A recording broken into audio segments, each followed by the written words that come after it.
Hey, good morning, everybody. Hey, that's wonderful. How are y'all today? It's a beautiful day. We have a lot of people out because of illness or too much pie. I think it must be too much pie. It almost kept me home groaning today.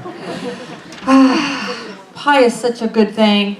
And you know, if you only make it once a year, it's really easy to go a little hog wild. And I did. We have Kyle Elwood with us today. First time in 2 months.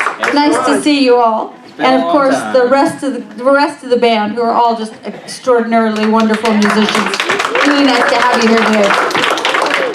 So I'm Reverend C.C. Coltrane, and welcome to Center for Spiritual Living, Greater Dayton. If this is your first Sunday with us, thank you for spending your morning with us. And everybody, if you have any change in your information or you want to leave me your your email address, just write it on that tear-off strip that's on your bulletin. Tear it off and drop it at the Welcome Center after service. That's how we know to stay in touch with you, and we don't abuse your email. I will send you each Wednesday a little spiritual pick-me-up. It's just a little spiritual thought for the day. So if you would like to receive that, you can put your email on that and drop it over at the Welcome Center. Giving our reading and invocation this morning is Jerry Blumgold, and Lenza Smith is our vigil holder.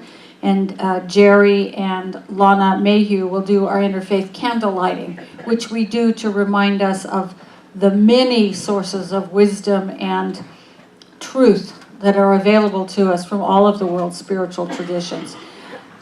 Let's see, who's with the kids today? Nobody? Oh, there's no class today, so the kids will be with us today, which is wonderful. We love to have them in the same room as us, reminding us of whence we come, right? It's a wonderful thing, so we're glad they're here today. So I'm just going to bless us all and pass it back to the band. They're going to do a wonderful Jason Mraz, is that right? That's right. Jason Mraz song called Living in the Moment. The first candle is lit to honor Judaism. Keep this book of the law always on your lips. Meditate on it day and night so that you may be careful to do everything written in it. Then you will be prosperous and successful. The second candle is lit to honor Hinduism. Lakshmi, beautiful goddess seated on a chariot bedecked with lotuses, pearls, and gems. Lustrous as fire, radiant as gold, resplendent as the sun, calm as the moon, take away poverty and misfortune, bring joy, riches, harvest, and children. The third candle is lit to honor Christianity. And God is able to make every favor and earthly blessing come in abundance to you, so that you may, under all circumstances, regardless of the need, have complete sufficiency in everything, and have an abundance for every good work and act of charity. The fourth candle is lit to honor Buddhism. Drop by drop is the water pot filled. Likewise, the wise man gathering it little by little fills himself with good. The fourth candle is lit to honor Taoism. Open the doors of abundance, have plenty flow about me and fill me. May my abundance be great. The fifth candle is lit to honor Native American religions. Once I was in Victoria and I saw a very large house. They told me it was a bank and that the white men placed their money there to be taken care of, and that by and by they got it back with interest. We are Indians and we have no such bank. But when we have plenty of money or blankets, we give them away to other chiefs and people, and by they return them with interest, and our hearts feel good. Our way of giving is our bank. The sixth candle is lit to honor Islam. Abundance can be had simply by consciously receiving what already has been given. The final candle is lit to honor new thought. The whole universe is on your side. Life is forever biased on the side of healing, on the side of overcoming, on the side of success. When you get yourself centered in the universal flow, you become synchronized with this divine bias for good.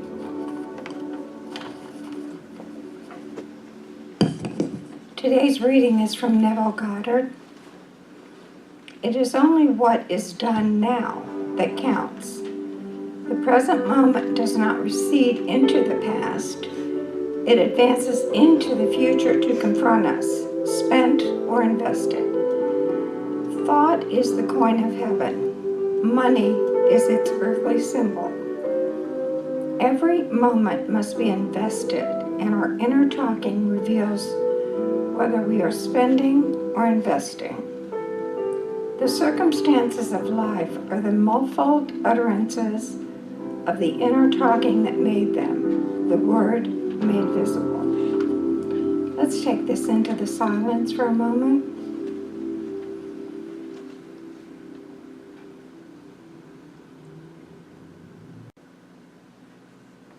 So I know today is a day that God has made, and it is perfect, that every aspect of this service is divine.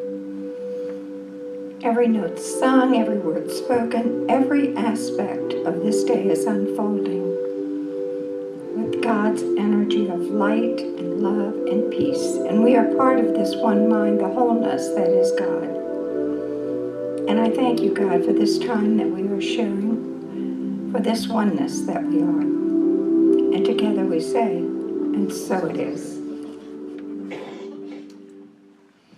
So today we are wrapping up our discussion for November of our shared value of financial health and prosperity. And in every time we do this, I hear some people say, why does she talk about money for a month? Is there another area of your life in which you have more unease?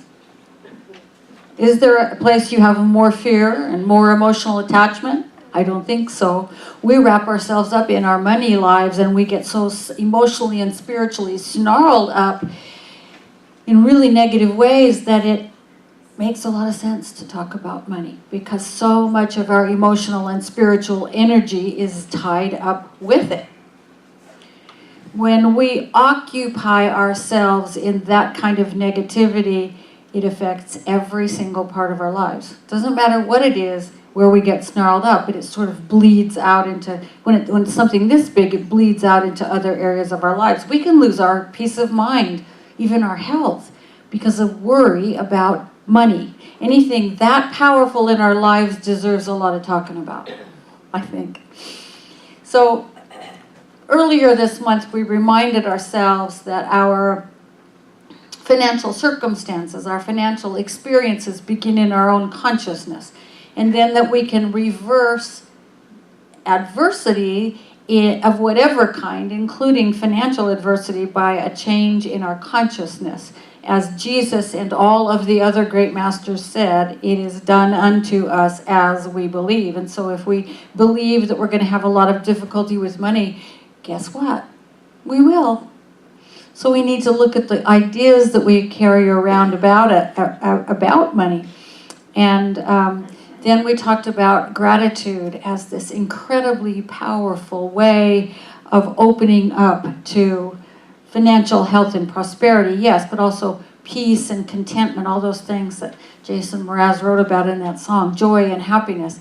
Just about any good in our lives we can increase by being grateful for it. And so today I want to wrap it all up with this idea, beginning with the foundation of our teaching, and that is that there's only one. There's only one life, there's only one consciousness, there's only one vast mind in which we all participate. I call it God, but you can call it whatever you want. It doesn't care. It's not going to be offended if you call it Fred. But you can call it spirit, life, Michael, the universe, that part of ourselves which is greater than the merely human, God, whatever you want to call it.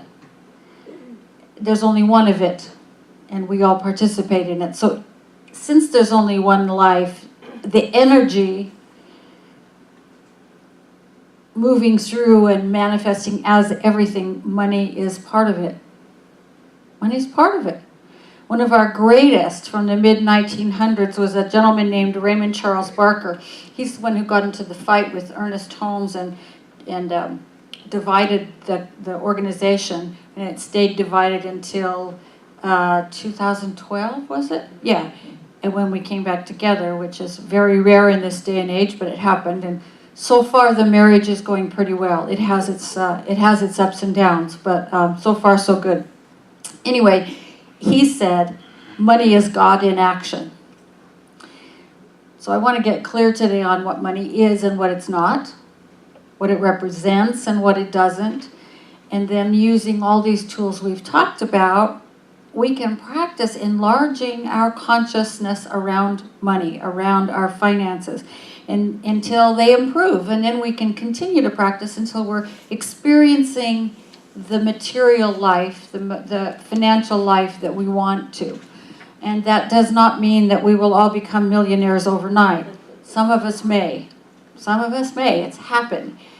What it does mean is that we will more likely arrive at a larger consciousness of money, what it does for us and what it doesn't, what our thoughts have to do with that, what, how we can develop a larger peace and vitality and health and ease around finances. Because that, in my mind, is prosperity. It's that feeling of living our lives in joy and in peace and in lightness and in comfort and psychic comfort as much as anything. It's prosperity in my mind is a sense of having enough and of enoughness. I have enough and I am enough. It's being comfortable with myself and my own life. And of course not every moment, because we're human and human beings worry. It's what we do best. We worry a lot, but most of the time, if I'm comfortable with who I am and with what I have, I feel terrifically prosperous. But in our society, many of us don't have that kind of sense of comfort and ease because we think of money as a finite thing with a being in and of itself. If we believed in a power that stood in opposition to God, which we do not. But if we did, money might just be it, right? Money might just be it. We might see with some, if we look on the news, if we spend too much time watching the news, there can be an association between the acquisition of money and the great social ills that we see, like the great and growing gap between the very rich and the rest of us, pollution and climate crises, depredation and degradation of nature, slavery, all kinds of things. In the New Testament, Paul wrote a letter to Timothy, and in that letter he said, "The love of money is the root of all the evils. Because of this craving, some people have wandered away from faith and pierced themselves to the heart with many pains." He's talking about the worship of money as a thing in and of itself. The addiction to having money, which sets up that insatiable craving for more and more and more and more and more. When we let that money have that kind of power over us, we put ourselves in some pretty ugly circumstances, don't we? It gets pretty scary. But if we stop and think about money itself for a second, it can't be an entity of itself. I mean, look, if you have a coin, it's like a couple of cents worth of metal. And a piece of paper is a fraction of a cent worth of paper. And, our wealth can be a couple of bits of data on a computer. It is a symbol for flow of energy, nothing more. And the energy that it's talking about, the energy that it symbolizes, is this life energy that flows through all of us. Raymond Charles Barker also wrote, "Money is a vital part of the necessary circulatory system of this age. As it is a necessity for the economic health of all of us, it must be a spiritual idea. Money is a spiritual idea because it represents universal abundance brought down into an earthly system of exchange. As a matter of fact, in his book, The Science of Mind, our founder, Ernest Holmes, defined money as the symbol of divine substance, the idea of God's supply objectified. As God is spirit and man is God's creation, man is spirit. Spirit is man's substance, but spirit is all, so money is an expression of the substance of the divine. So just like any other expression of spirit, money is part of the flow of life, the flow that's always going on all around us and in us and as us and through us, and it's directed by us because of this amazing mind that we were born with, into ways good or not so good as we choose. So we can direct that flow of life just the way we direct our spiritual power, our life energy, like everything else we talk about here. It's part of the power of the universe that we can use to create joyful, free, fulfilling lives, or create lives of misery and lack and need and pointlessness. It's up to us. Whether we use it consciously or unconsciously, wisely or unwisely. So I think our first task is just to recognize that money is part of this flow. It's part of the flow of universal energy. It's part of God. It's an expression of the very substance of that which we call the divine. So when we look at our old ideas of money through that lens, we can see that some of them are very useful and others are very not useful, if you know what I mean. The first thing I learned about money is that there's never enough. That's what I learned in my home. There's never enough. And I'm not sure there could ever be enough. I learned that having plenty of money, thanks to my mother, having plenty of money made people less nice and less lovable, which was a real mistake on her part, but that's what she thought, you know. Wealthy people were not nice. She wanted to be one more than anything.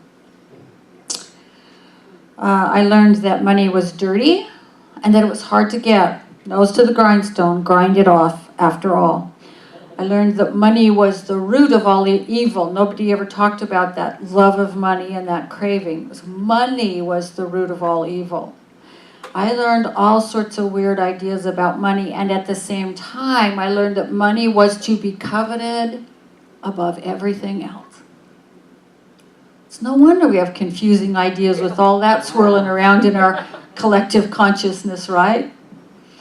It's very confusing. It's dirty, there's never enough of it, yet it's to be coveted above all else. It's very confusing stuff. So what might happen if we let go of those old ideas that we dragged around? What might happen instead if we did as all of the world's mystics tell us to do and seek the kingdom of God that is within first? What would happen if we did that? What might happen if we changed the way we thought about money, if we learned to respect it and love it and value it because it is part of the divine flow? What if we gave it the same status, the same gratitude, the same love as breath and water and the people around us and those we love and stars and ideas? What if we gave it that sort of same gratitude and same love? What if we sought to instill deeply in our conscious and subconscious minds that we're part of the divine life, that we're always sourced and supplied by the divine life? That same power that maintains the whole universe. What if we were seeking to establish the absolute knowing, the belief in ourselves that the universe loved us and cared for us all the time, in all ways? What if we spent our energy moving in that direction instead of all this confusion about money, instead of all that stuff. That would mean money is simply one of the ways, like breath and stars and people that love us and people that we love. Money is one of the ways we're loved and cared for. Money is part of the flow of life. So instead of reifying and deifying money, we become grateful for its flow. We become grateful for its flow. We become stewards of its energy, because it's energy, that's all it is. We understand it as one of the ways God is good. And we remember that we are receiving and dispensing stations for that good in all of its forms. In all of its forms. If we could do that, we might actually come to love money in a really healthy way. Raymond Charles Barker again said, anything we love increases. The first step towards abundance is to love money. Why? Because it is the means which God is at present using to maintain a circulation in your world of economics. It's part of the circulation of life energy. Just like our breath, it comes in and it goes out. We breathe in with love, we breathe out with love. We give with love, we receive with love. We work with love, we rest with love. And that's what it means to live in the kingdom of God, isn't it? To have that attitude where I have peace in my mind, and I have peace in my heart, and I have peace in my soul. I'm okay with who I am today. And I'm okay with my life today. Wow. So how do we do that with regard to money? I think the very first thing is just to get clear in our minds that it truly is part of the divine flow. It's not a force out there, that someone else is doling out to us and dishing out. It's part of the divine flow. Financial circulation is necessary in our own lives, in our own bank accounts, in our own wallets, and most especially in our own attitudes. And it begins with the belief, I think, that we're in a universe that is supportive and whole. And because we're part of it, we are whole and supported with everything that we require available to us, including enough money. This is the attitude that Jesus was talking about, as have many other mystics, almost word for word. Remember when he talked about the lilies of the field that were gilded, and the sea and the birds that always found the food that they needed? That's what he was talking about. You're part of this flow. He was saying to his disciples, you're part of this flow. Trust it. Stop worrying about it. Stop worrying about money. Start to trust the flow. And circulation is about flux and flow. And when we become willing to allow that to be true about money too, we sort of drop the stress and the strain and the worry. When our bank account starts to dip, we know it's going to come back up. Doesn't it happen to you every 1st and 15th or whatever? You know what I mean? Whatever day it is. But we can get really freaked out when we see it starting to dip, right? We spend a lot of energy worrying about it. And when we start to believe that money is a spiritual idea and to develop a conviction that because it's a spiritual idea, it's part of this divine flow and we're sourced, we can sort of take a breath. I use this affirmation when I'm freaking out about money. I accept that money is a divine idea without limitation. I release the need to limit it in terms of amount. I embrace and allow a sense of ease and freedom because I am in the flow of money. That little affirmation challenges all those spooky old thoughts I used to have about, running out and money being evil and grinding your nose off and all those other things. It helps bring those old thoughts to my awareness so that I can heal them.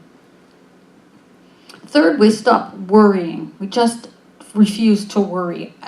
How much time do we spend? God, am I going to have enough? Blah, blah, blah, blah, blah. Can I pay my bills? Blah, blah, blah, blah, blah. What about this? What if I get sick? Blah, blah, blah, blah, blah. It is exhausting. We use the same energy in fear and worry as we do in faith and ease. It's the same energy. It's just which way you're looking at it. So if you're going to use your energy, if you're going to focus your creative power, I hope you choose to focus on the vision, the where I'm going, the gratitude. Because if we spend all that energy worrying about money, I know one thing is true. What we get in that case is more reasons to worry about money. It's like a self-fulfilling thing. However, if we put our vision into the grace and ease of that vision that we talked about a couple of weeks ago, we let ourselves perceive the highest vision for our lives. And then we embody it by envisioning it, by visualizing it, by wondering, what does a person who lives in that state do? And then we do that. What does a person who lives in that state think and feel? And then we do that. What does it feel like to live there? And then we do it in our own minds. That's how we embody anything, is we ask ourselves, what would I be doing? And then we do it. We feel it. We see ourselves doing it. And every day we take the step that moves us in the direction of our vision. If we're doing that instead of worrying about money, we feel energized instead of exhausted. When we plan and use our money from the energy of our vision, we are investing in the future rather than just spending. And that changes things in a huge way. I loved that reading from Neville. The present moment does not recede into the past. It advances into the future to confront us, spent or invested. Thought is the coin of heaven. Money is its earthly symbol. Every moment must be invested. And our inner talking, what is it we say to ourselves? What is it we think about and feel and envision? Our inner talking reveals whether we are spending or investing. The circumstances of life are the muffled utterances of the inner talking that made them, the word made visible. So instead of worrying, we spend time in our vision. We're good stewards of the money we have right now.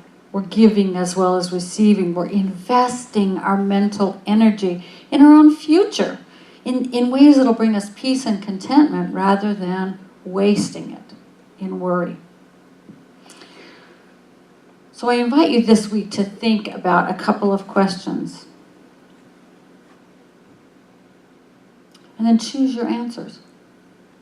First, what are you doing right now to invest in your life?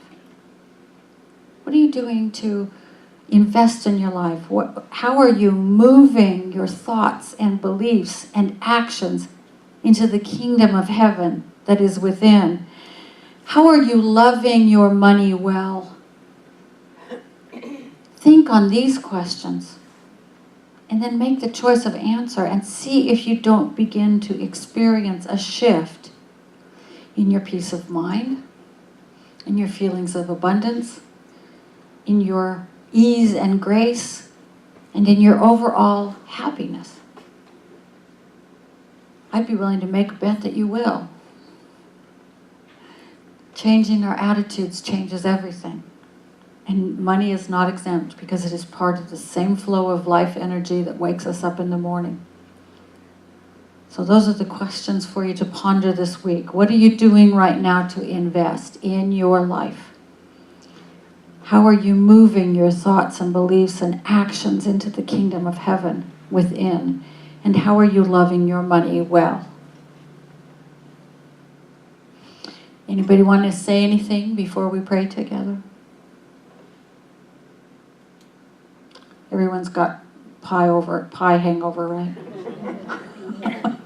I know I do. I'm just like, no more pie, please. Okay, well, let's gather together in consciousness then as we simply allow our awareness to fall into that place, that heart space, that place of stillness and peace that it exists at the center of each one of us. There is a place that is peaceful and still, that place where we can hear our inner guidance, that place where we can drop our worries and simply be for a moment. So as we let our awareness fall into that place,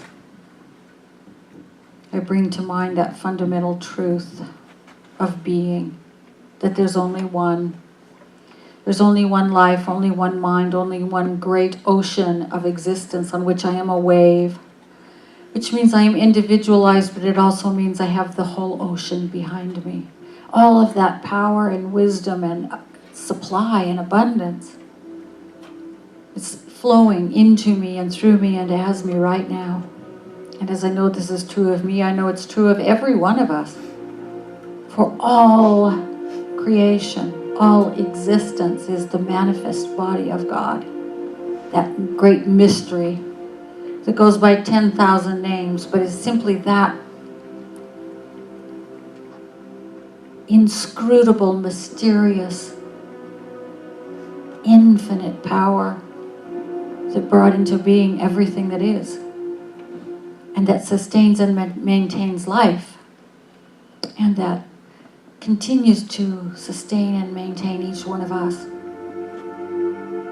And as I simply acknowledge that truth, that we are all one because of our belonging to that one, I know for each one of us here that the answers to these questions posed today are resoundingly positive and uplifting and filled with joy, as each one of us is seeking to express our absolute birthright of joy and contentment and fulfillment and harmony and peace. I know that each one of us takes great steps toward the fulfillment of our vision. That we understand that money is simply one way the universe provides for us. We lose our fear of it. We lose our suspicion of it. We no longer give it power over us. Instead, we say, this is the energy of God flowing into my life. How do I choose to invest it today? And our investments make great returns in contentment, in feelings of abundance, in self-worth and self-love, in joy, in happiness, and in fulfillment, because we know we are participating in this great flow of life. And so right now I just say thank you. I say thank you to the infinite mystery we call God. I say thank you for this community of which I am a part. This community which is so filled with love. So filled with love that each one of us continues to rise because of it. We come together and remind each other how beautiful each one of us is. How powerful, how magnificent. And there is no better gift to life than that. And so in deep gratitude for this community and for life itself, simply let these words go, knowing that they're already so. In the infinite mind of God, this idea is hatched, developed, and manifested. So I just say thank you again. And to anchor this in consciousness, we say together, and so it is.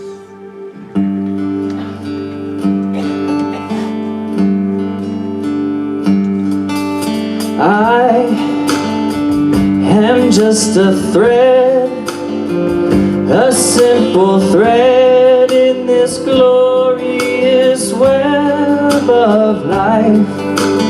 We are all just drops within a stream flowing towards an ocean of light.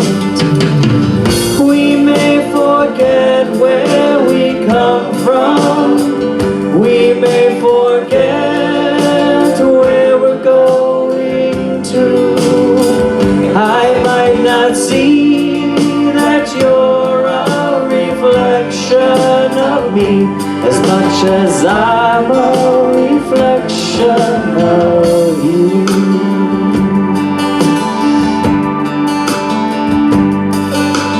I am just a seed, a blessed seed with eternity unfolding burning in me.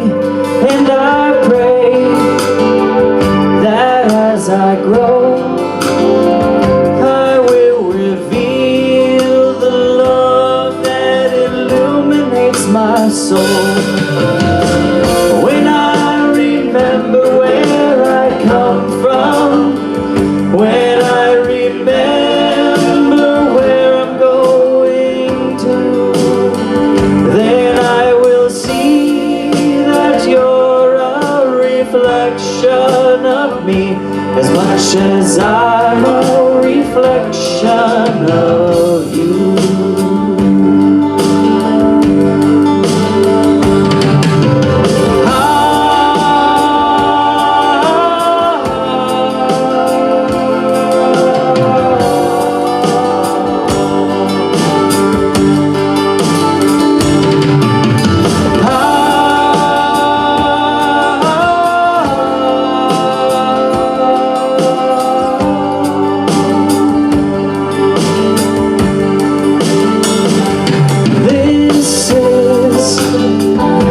Simple prayer, may I become a reflection of the infinite one. This is my simple prayer, may I become a reflection of the infinite one. This is my simple prayer, may I become a reflection of the infinite one. This is my simple prayer, may I become a reflection of the infinite one.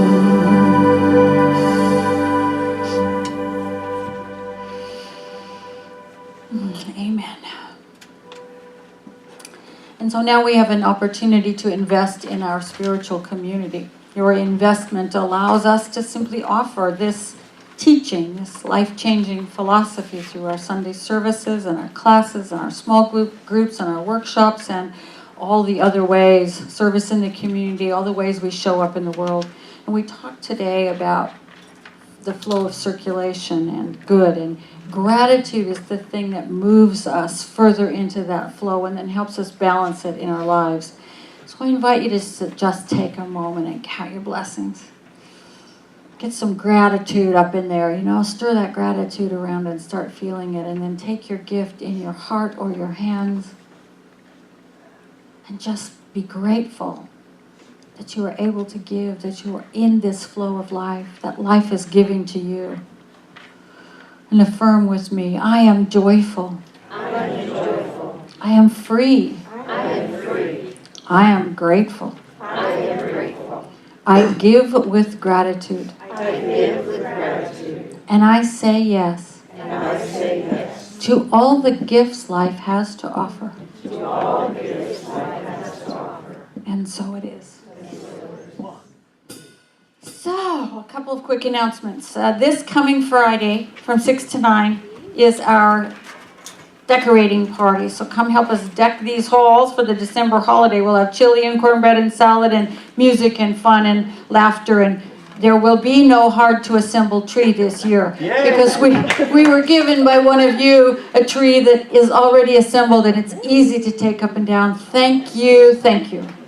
So please join us and we'll have a good time instead of a swearing fest putting the tree up. See you Friday night. It was one of those trees that, it could never get regardless of what the label said, get it all put together and then the lights wouldn't work, or you'd get the lights to work and the branches weren't in the right. It was awful. And our board president said, if we're using that tree this year, I'm not coming. So I said, right on, I'm with you. So please join us Friday night. It's always a good time. In your bulletin, there is a flyer for our first ever regional retreat to be held April 26th through 29th at the Shawnee Lodge in Portsmouth. It's going to be amazing. In all my spare time, I'm on the organizing committee, and We're going to have amazing music, amazing speakers, amazing community. Mark your calendars and don't miss it. Start saving your pennies. Early bird registration is $51 less, and it ends January 15th. So plan to go to columbuscenterforspiritualliving.org. In about 5 seconds after you land on that page, a pop-up appears that's about the retreat, and you can register there. You can find out more about it there. Just don't miss that January 15th date. I'll be reminding you, but I wanted to give you plenty of advance notice that this retreat is going to rock your socks off. It's going to be really wonderful. And a week, 2 weeks from today. 2 weeks from today is our annual holiday dinner. So the center provides turkey, ham, and vegan substitutes, and we provide the rest. So there's a sign-up sheet over on the bulletin board for you to write down what you're thinking about bringing. It's always a really wonderful, the food is always great, but the company's even better. So please plan to join us on December 10th. Let's see, there was something else, and let me see if I can remember what it was. Sometimes I just have to look at all the flyers. Movie outing next Sunday. Yes, next Sunday at 3 o'clock? 4 o'clock. And it's at the Little Art. The Little Art Theater in Yellow Springs is a movie called Hometown Habitat. It is an environmental documentary. And you can talk with Gary Victor or Kelly O'Keefe about that if you want more information. And then dinner afterwards. So it'll help you be a force for conservation and wildlife in your own backyard. I just keep trying to protect the possum from the neighborhood cats. I have a possum living in my shrub. And I quite like her. She's a nice old girl. So you might consider joining them for that movie outing, I mean, yes. Oh, okay, our Roy the Lions are in. If you bought them to give them for your own gifts, you can take them home. Otherwise, we will keep them here and we'll love on them from every Sunday from now till Christmas, and then they'll be taken down to the homeless shelter for the little ones. Also, starting next Sunday, if they want to bring the other stuffed animals in, we're going to do those as well. Exactly. If you have stuffed animals at home that are new or gently used and you want to add those to the mix, we'll see if we can't take a whole lot of love and joy down to the homeless shelter. Bring it in, we'll love it up with energy, and then we'll take them down around Christmas. Be sure to look at the last page of your bulletin where it says calendar for the upcoming events. There's always something wonderful happening around here.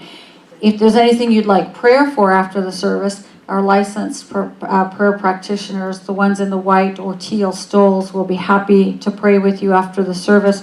Just ask them. We call it a 1-minute miracle because they're so trained and experienced in how to see the spiritual truth even when you can't. So just ask them. You can also put a written prayer request in the prayer chest back by the door, or you can call the phone number that's on the back of the bulletin cover, our prayer line, and leave a recorded message. The practitioners will pick it up after service and pray for you. Okay, so hugs are really good for your mental and physical health. So I want you all to work on getting your dozen hugs before you leave here today. It's really good for you, and it's also good for the person you're hugging. So, and you might even strike up a conversation with somebody you don't know and make a new friend today. Hug and hug some more. And I just want to say thank you to everyone who made this morning possible, the ushers and greeters, the band, the Welcome Center, the practitioners, and all of you, because if you weren't here, we wouldn't have a community. I love you very much, and I'm grateful to each one of you who's here today. So let's stand up, do our closing affirmation. Our closing song is Into the Light. Oh, I almost forgot. Hold on. It's birthday Sunday. I have no idea whether there's cake or not, but I do want to wish a happy birthday. There is? There's cake in the social hall. Yay. I do want to wish happy birthday to Jerry Blumgold, Jessica Buckner, Nikki Collier, Cynthia Dunlevy, Denise Klein, Lana Mayhew, Marjorie Russell, Joni Spain, Jaden Thomas, and Gary Victor. Happy November birthdays, y'all. Okay. I let the energy of the divine flow through my life. I let the energy of the divine flow through my life. It shows up as love, It shows up as love, as money, money, as health, as health, as peace, as peace, as all good. and as all good. I trust its flow I trust its flow with joy and gratitude. with joy and gratitude. And so it is. And so it is. Have a great week, everybody. 2, 3, 4.